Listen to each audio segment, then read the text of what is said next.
Esta é a história do dia da Rádio Observador. Eletricidade produzida a preços negativos e a conta não baixa?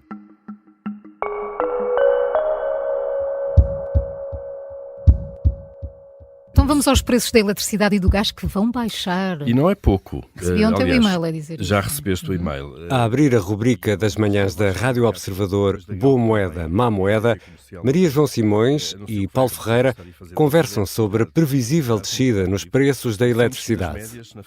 No lado da produção, registam-se valores negativos e isso vai ter consequências nos preços que pagamos todos os meses. Mas como é isto possível? E quando poderão baixar os preços? É sobre isto mesmo que vou conversar com Ana Suspiro, jornalista da secção de Economia do Observador e especialista em energia. Eu sou o Ricardo Conceição e esta é a história do dia, de quarta-feira, 10 de abril.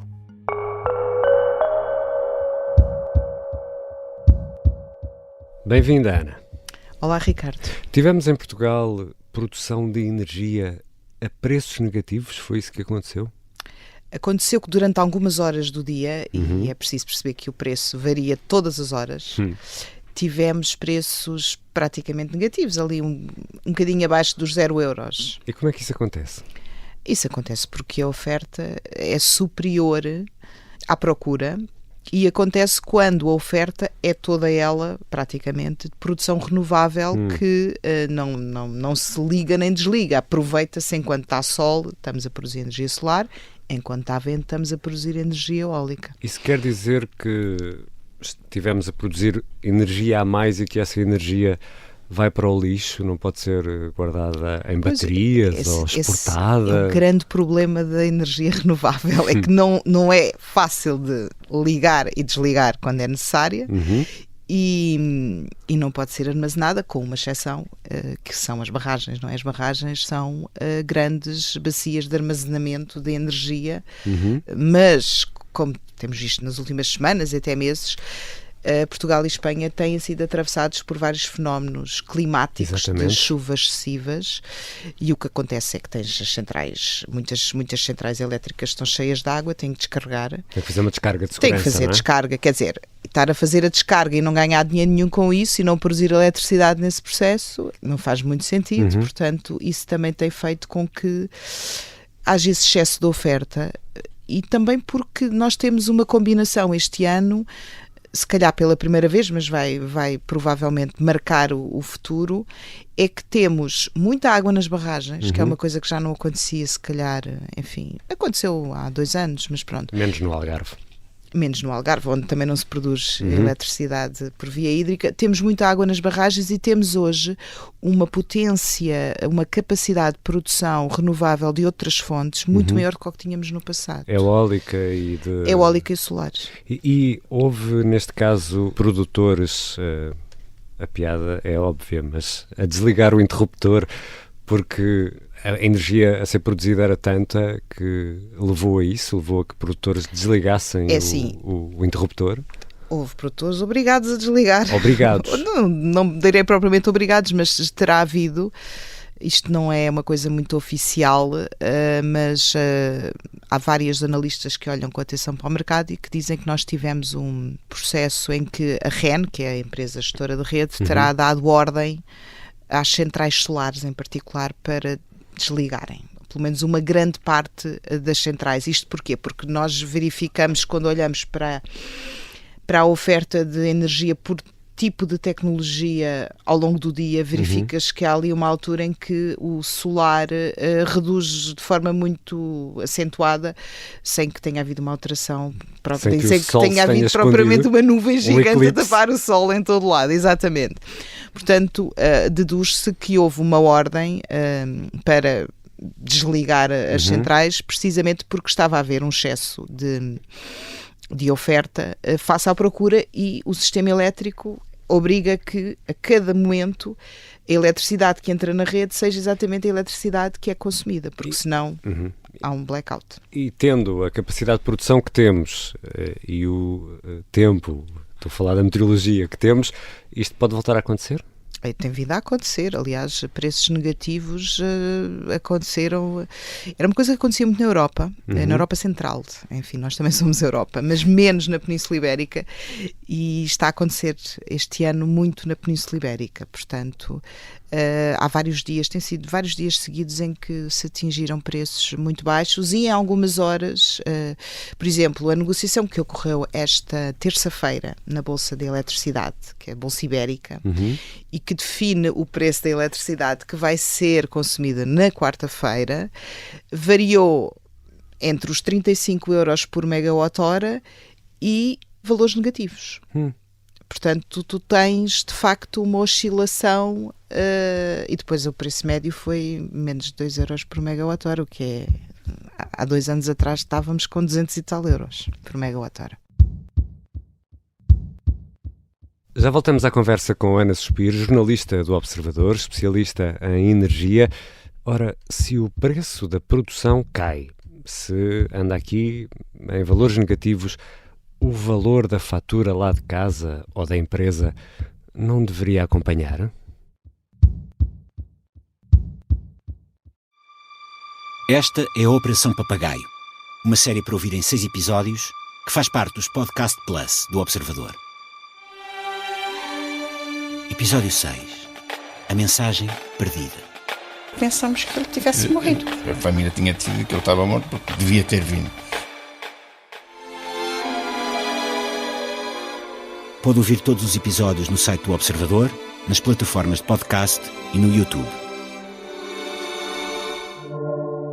Os Podcast Plus do Observador têm o apoio da Onda Automóveis. Estamos de regresso à conversa com Ana Suspiro, jornalista da secção de Economia do Observador, especialista em energia. Ana, vamos então àquela pergunta que todos temos na cabeça. Se a energia está a ser produzida, em alguns momentos, como já explicaste, a preços negativos, a fatura da eletricidade não deveria ter, no mínimo, baixado já? Hoje? Por acaso? Nem de propósito? Nem de Recebi propósito. hoje a conta da eletricidade. E não baixou. Baixou um bocadinho em relação ao mês anterior. Mas se calhar foi porque consumiste menos. Exatamente. Não sei. É Foi assim, menos aquecedor. para aqueles consumidores que não são a maioria, que têm uma fatura, têm um contrato indexado ao preço do mercado, provavelmente... Mercado Livre. No Mercado Livre, exatamente. Não, do mercado grossista. Ou seja, para esses consumidores cuja a fatura varia em função das cotações do mercado, para esse, seguramente que a eletricidade já baixou. Mas não baixa na mesma proporção, porque a componente de energia é apenas uma das partes da fatura da eletricidade. Depois existem outras, nomeadamente as tarifas de acesso, e essas não têm nada, pelo menos de forma direta, não têm a ver com o que se está a passar. Essas mantêm-se. Essas Podemos mantêm-se dizer para que são já. as taxas e taxinhas, sim, já vamos Não, falar das Há taxa, tarifas as taxas de e acesso. taxinhas na energia elétrica, enfim, há uma taxa, claramente, que é a contribuição do audiovisual, que pagamos na fatura de eletricidade, e depois existem as tarifas de acesso ao sistema, e dentro das tarifas de acesso ao sistema, tu tens as tarifas de acesso às redes, não é? Tens de pagar as redes, o contador, mas depois há todo um conjunto de decisões de política energética que também estão dentro dessas tarifas. E aqui é que, às vezes, variações, grandes oscilações do preço de energia acabam por ter um impacto também nestas tarifas. Já vamos olhar para os potenciais impactos negativos de tudo isto, porque há sempre um mas nesta história. Ana, para a maioria dos clientes, para os clientes domésticos, como é o nosso caso, o teu e o meu, como é que vai ser? Para alguns já foram anunciadas reduções de preço. A política, cada comercializador tem a sua política tarifária. E o que acontece é que as empresas estão a ajustar, têm vindo a ajustar as suas condições contratuais a esta descida dos preços de energia. Por exemplo, a Galp baixou os preços a 1 de abril, em abril, salvo erro. A EDP anunciou que o vai fazer a partir de junho e, eventualmente, outras elétricas também o farão.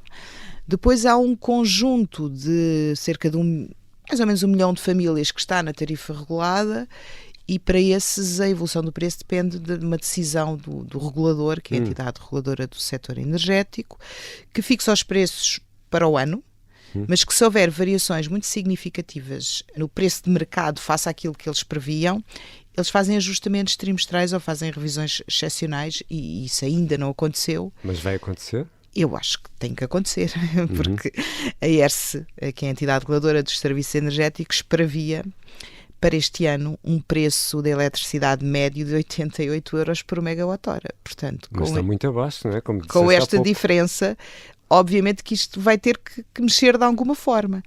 Agora, pode mexer de várias maneiras, ou seja, não mexe só, a ERSE quando vai rever as tarifas, não olha só para a parte da energia, não faz aquilo que a EDP ou a Galp ou a Iberdrola ou a Endesa fazem, que é a energia que vocês estão a consumir está muito mais barata, vou-vos baixar essa parte. Não. A ERSE tem que olhar para o equilíbrio de todo o sistema elétrico. E o que é que acontece? Acontece que todas as contas para esse equilíbrio foram feitas com base no preço médio dos 88 euros.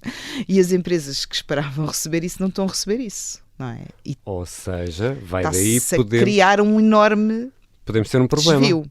Está-se a criar um enorme desvio entre as receitas que as empresas deveriam receber e aquelas que efetivamente estão a receber em preços de mercado. Isso é um dos principais problemas. Já sabemos que não há almoços grátis, nem... Esse pode ser, E pode quando a ser, esmola é muita, vem sempre aí pode ser um mais. problema na medida em que a entidade reguladora, quando olhar para esta situação, e nós falámos com a ERSE, que basicamente não nos disse muita coisa, disse que estavam a acompanhar o mercado e que irá atuar quando achar que tem que atuar, provavelmente vai fazer aquilo que fez há um ano, em que tinhas uma situação muito parecida com estas. Na altura não eram preços negativos, mas tinhas preços muito inferiores àqueles que estavam previstos, e o que a ERSE fez foi uma revisão extraordinária das tarifas, em que aumentou as tarifas de acesso e baixou a componente de energia. Depois isto em termos do consumidor final foi neutro, mas quando tu aumentas as tarifas de acesso, aumentas para todos os consumidores, não aumentas só para os que estão no mercado regulado. E as pessoas, os clientes da EDP e da Galp, que estavam a beneficiar, vamos lá, de uma descida de uma componente da sua fatura, que é a energia, podem ter que vir a pagar mais pelas tarifas de acesso, e depois isto na conta final não sei como é que vai ficar, porque os números não sabemos ainda o que é que a ERSE vai fazer. E isso é porquê? Porque é preciso compensar os produtores, é isso? É preciso compensar alguns produtores. O caso mais famoso e mais conhecido são os produtores da energia eólica, não é? Os produtores de energia renovável, mas sobretudo os da energia eólica. Foi a primeira energia renovável a entrar em força no mercado português, para além das grandes barragens que têm uma lógica, enfim, diferente, e que entraram com contratos de remuneração a longo prazo. É que durante 30, 40 anos a energia, vocês vão vender a energia, independentemente do preço a que a venderem, vão ter sempre uma taxa de rentabilidade garantida. Isso foi prometido. Isso está no contrato. São os chamados, enfim, são os contratos houve quem lhes chamasse rendas garantidas, de certa forma é.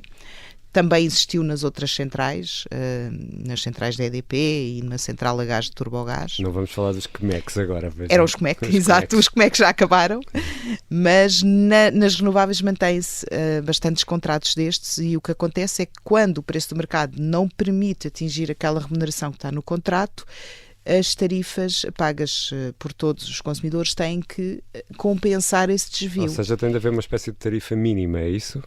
Não, tem que haver um mecanismo, ou seja, as tarifas têm que incluir este sobrecusto, e por isso são mais caras do que seriam se ele não existisse.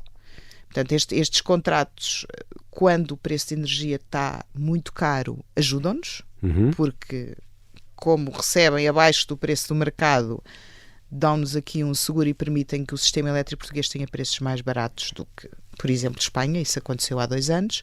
Quando o preço da energia está muito baixo, acontece precisamente o contrário. Inverso. Nós temos que subsidiar estes produtores, e não só, mas sobretudo, e isso é um sobrecusto para o sistema. E se tu não fizeres nada, vai-se acumulando um desvio enorme que tem que ser pago no ano seguinte ou nos anos seguintes, aumentando o preço da eletricidade nos anos seguintes, ou criando uma dívida tarifária. Ou seja, o regulador chega aqui e tem aqui 2 mil milhões de euros de custos a mais que não estava a prever. Portanto, para não obrigar os consumidores a pagar aumentos de 20% e 30%, vou adiar este pagamento deste custo por 5 anos, por exemplo. E é diluído ao longo desse tempo. É diluído ao longo do tempo, mas depois paga juros. A famosa dívida tarifária que subiu o ano passado. Resumindo, Ana, no verão, ou pelo menos assim no final da primavera, mas se calhar já no verão, o valor da fatura vai baixar um pouco e a diferença dá para ir jantar fora? Não sei, ou não? Sinceramente não sei. Parece que sim, diríamos que sim, mas se de facto houver a necessidade de rever em alta as tarifas de acesso, a baixa de energia pode não se traduzir em faturas de eletricidade mais baratas. Como estavas a explicar há pouco, portanto, pode baixar de um lado e subir do outro. Aconteceu o ano passado, Exatamente. por exemplo. Obrigado, Ana. Obrigada eu, Ricardo. Ana Suspiro é jornalista da secção de Economia do Observador, especialista em questões de energia e transportes. Esta foi a História do Dia. A sonoplastia é do Diogo Casinha, a música do genérico do João Ribeiro. Eu sou o Ricardo Conceição. Até amanhã.